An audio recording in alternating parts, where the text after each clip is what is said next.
तो क्या इसीलिए चिराग पासवान आजकल खुलकर खेल रहे हैं इंडिया की पिच पर? वो कई मुद्दों पर सरकार के खिलाफ नज़र आते हैं या खुद को स्थापित करने की भी कोशिश कर रहे हैं वो? ये हमेशा राजनीति में होता है, इसमें कोई नई बात नहीं है। जब कोई नेता कोई मुद्दा उठाता है तो वो सिर्फ मुद्दा ही नहीं उठा रहा होता, वो अपना कद भी उठा रहा होता है, वो ठीक है। अब चिराग पासवान ने सवाल पूछा लेटरल एंट्री पे। अब लेटरल एंट्री अपने आप में बुरा विचार नहीं है। विचार है क्या कि भाई आप 20 साल 25 साल की उम्र में किसी को आईएएस अफसर बना देते हो, फिर वो 65 साल तक चलता है आईएएस अफसर, 60 साल तक चलता है। हो सकता है कुछ लोग 45 साल की उम्र के आपको मिले ऐसा जो कि अच्छी सोच रखते हैं। आजकल बड़ा टेक्निकल भी हो गया है एडमिनिस्ट्रेशन, आप कई चीज़ों में नए व्यक्ति को लेके आना चाहते हो, तो वो लेटरल एंट्री हो गई कि 40 साल की उम्र में किसी को आईएएस अफसर बना के आप लाना चाह रहे हो। अपने आप में बुरी चीज़ नहीं है। मैं तो चाहता हूँ कि एंट्री भी हो और मैं ये भी चाहता हूँ एग्ज़िट भी हो।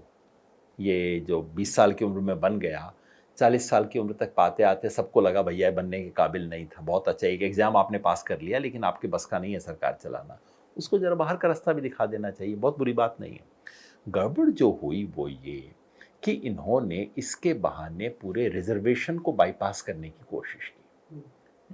अब आप 40-45, सुनने में 40-45 कम लगता है, 45 नौकरियां ही तो हैं, पर अगर आप भारत सरकार के 45 जॉइंट सेक्रेटरी लेके आ रहे हो तो आप तो पूरा सरकार का कैरेक्टर बदल दोगे।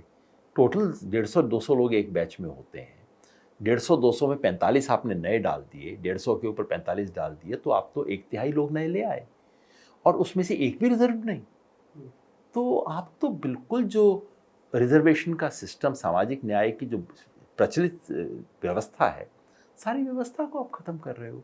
इसलिए चिराग पासवान ने बोला, चिराग पासवान को बोलने का मौका इसलिए मिला कि उसे कहना पड़ेगा ना कि भाई मैं, नहीं तो वो वापस जाके अपने लोगों को क्या मुंह दिखाएगा।